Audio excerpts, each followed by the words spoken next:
حج بیت اللہ کی تعظیم اور اس کے تقاضے۔ رب ذوالجلال نے کعبہ مشرفہ و حرم مقدس کو بھی بے پناہ عزت و حرمت عطا فرمائی ہے اور حج بیت اللہ کو بھی بے حد عظمت و فضیلت سے نوازا ہے۔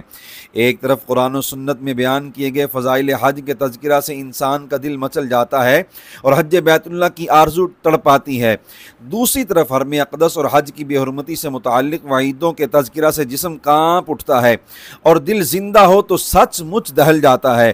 جن خوش نصیبوں کو اس سال حج کی سعادت نصیب ہو رہی ہے ان کے لیے تو حج کے فضائل اور اس کے آداب کو جاننا ضروری ہے ہی۔ وہ لوگ جو آنے والے سالوں میں حاضری کی امید لیے جی رہے ہیں انہیں بھی فضائل و آداب دونوں پہلوؤں پر غور کرنا چاہیے تاکہ ابھی سے تربیت حاصل کرنے کا جذبہ پیدا ہو اور جب یہ سعادت ملے تب اس سے بھرپور فائدہ اٹھا سکیں۔ تعظیم حرم و حج کے تقاضے۔ رب کریم نے اپنے مبارک گھر اپنے حرم اقدس اور حج بیت اللہ کو بے پناہ عزت و حرمت سے نوازا ہے۔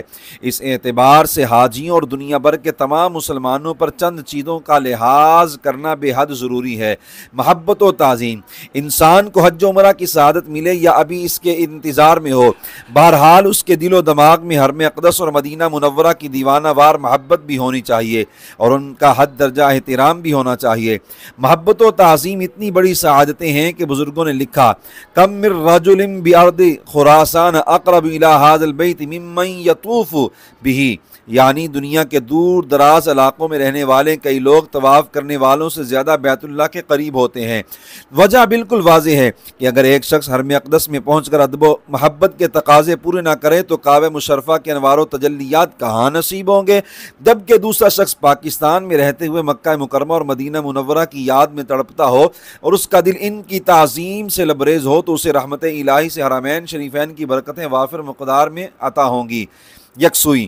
رب تعالیٰ زندگی میں جب بھی حج و عمرہ کی سعادت عطا فرمائے انسان کو بارگاہ الہی میں یکسوئی کے ساتھ حاضر ہونا چاہیے اور لبیک اللہم لبیک، اے اللہ میں حاضر ہوں کا حقیقی لطف اٹھانا چاہیے۔ ایسا نہیں کہ جسم حرم میں ہو اور دل پاکستان میں، یہی بات کسی بھی مسجد میں حاضری کے وقت پیش نظر رکھنی چاہیے۔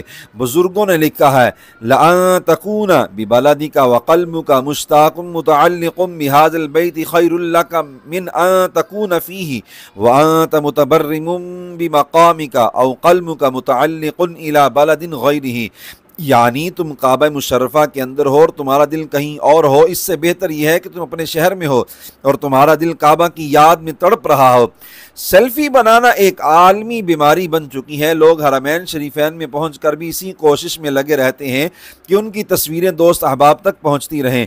کیا ہی اچھا ہو کہ زائرین حرم یہ وقت عبادت اور اپنے دوستوں کے لیے دعا میں صرف کریں۔ گناہوں سے اجتناب۔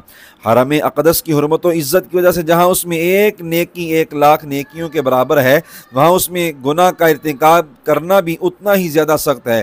چنانچہ ہمیں اب سے ہی گناہوں کو چھوڑ دینا چاہیے تاکہ جب حاضری نصیب ہو تو گناہوں کی نحوست کہیں پورے سفر کو بیکار نہ کر دے۔ سیدنا عبداللہ ابن عباس رضی اللہ تعالیٰ عنہما کو خالق کائنات نے بہت عزتوں سے نوازا۔ وہ سرور عالم صلی اللہ علیہ وآلہ وسلم کے محبوب چچا زاد ہیں۔ ان کے لیے آقا کریم صلی اللہ تعالیٰ علیہ وآلہ وسلم نے متعدد مرتبہ دعا فرمائی۔ وہ امت کے اکابر فقہاء اور پہلے مفسرین میں سے ہیں۔ انہوں نے آخری عمر شریف میں طائف یعنی مکہ مکرمہ کے قریب حدود حرم سے باہر ایک جگہ کے اندر رہائش اختیار فرما لی اور وجہ بیان کرتے ہوئے فرمایا لَأَنْ أُذْنِبَ 50 ذنبا بركبة أحب إلي من أن أذنب ذنبا واحدا بمكة، یعنی مکہ میں ایک گناہ ہو جائے تو مجھے اس کی فکر کسی دوسری جگہ کے 50 گناہوں سے کہیں زیادہ ہے۔ اعلیٰ حضرت امام احمد رضا خان قادری علیہ الرحمہ نے آپ کا یہ ارشاد نقل کر کے لکھا وہ حضرات گناہوں سے بچتے تھے اور ڈرتے تھے کہ کہیں گناہ ہو نہ جائے۔ ہمارے دور کے لوگ گناہوں میں مبتلا ہیں پھر بھی خود کو محفوظ سمجھتے ہیں۔ سیدنا عبداللہ بن مسعود رضی اللہ تعالیٰ عنہ نے فرمایا دنیا میں کہیں بھی برائی کے ارادے پر گرفت نہیں ہوتی، یعنی برائی کرنے پر گناہ ہوتا ہے، جبکہ مکہ مکرمہ میں برائی کے ارادے پر بھی گرفت ہوتی ہے۔ حرم کی بے حرمتی پر وعید۔ حرمات الہیہ کی بے توقیری پر متعدد آیات کریمہ اور احادیث طیبہ میں وعید فرمائی گئی ہے۔ ایک روایت میں ہے لا تزال هذه الامة بخير ما عظموا هذه الحرمات ایک روایت میں ہے لا تزال هذه الامة بخير ما عظموا هذه الحرمة حق تعظیمها فاذا ضيعوا ذلك هلكوا، یعنی میری امت ہمیشہ بھلائی پر رہے گی جب تک وہ بیت اللہ شریف اور حرم اقدس کی کما حق ہو تعظیم کرتی رہے گی۔ جب وہ اس کی حرمت کا تحفظ نہیں کرے گی تو تباہ ہو جائے گی۔ دنیا میں تباہی یوں ہوگی کہ ان پر دشمن مسلط ہو جائے گا اور مصیبتیں آئیں گی، جبکہ آخرت میں تباہی اس طرح ہوگی کہ دردناک عذاب میں گرفتار ہوں گے۔